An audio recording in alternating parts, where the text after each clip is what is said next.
Շնորհակալություն ազգային ժողովի մեծարգո նախագահ, արգելի գործընկերներ, պարոն Պողոսյան,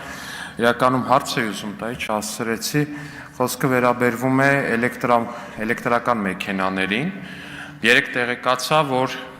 ֆիզիկական անձանց տրամադրված քվոտան 5000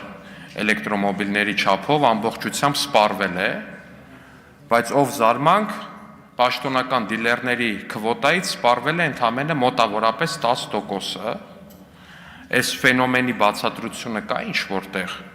բնության մեջ կա այդ բանը։ Հիմա օրման մենք լուրջ հավատում ենք, որ դիլերները այս ընթացքում ընդամենը 300 գործարք են արել պաշտոնական։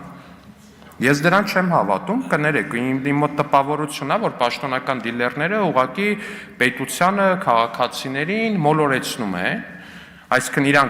իրանց գումարն աշխատում են, լրիվ նույն կերպով մեքենաները բերում են, ուղղակի գրանցումը անում են ֆիզանձանց անունով, ու իրանց քվոտաներինը ձեռ չեն տալի, տակ պահում են ֆիզանձանց քվոտան սպառելու համար, ու հետագայում արդեն ունենալով մենաշնոր փաստացի, քանի որ ֆիզանձով էլ չի լինում բերել, գները մի հատ էլ բարձրացնելու։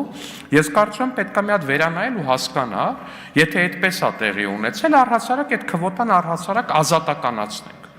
Այդ քվոտան, որ կա դիլերների համար, այլ դիլերներինը չլինի, լինի համընդհանուր, որտեվ կներեք, բայց դիլերները բարեխիղճ չեն վարվել այդ իրանց քվոտայի հետ։ Սա մեկ, ու երկրորդը, երբ որ մենք ասում ենք պաշտոնական դիլեր, ինչ որ մեկը հետաքրքրվում է, այդ պաշտոնական դիլերը իր բերած մեքենայի գոնե բամպերն ունի վաճառքի, թե չէ։ Տեսել եք ապաների գները ուր է հասել։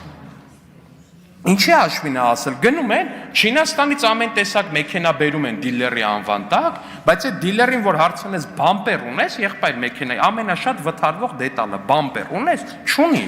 Այդ բամպերի գինը եսիմ ինչքան արժի, դրա համար անխտիր բոլորի ապաները թանկանում է։ Այս առումով ինչ որ մի վերահսկողություն կա, թե չէ, շնորհակալություն։ Չմոռանաք հավանել տեսանյութը և բաժանորդագրվել Civic AM-ի YouTube-յան էջին։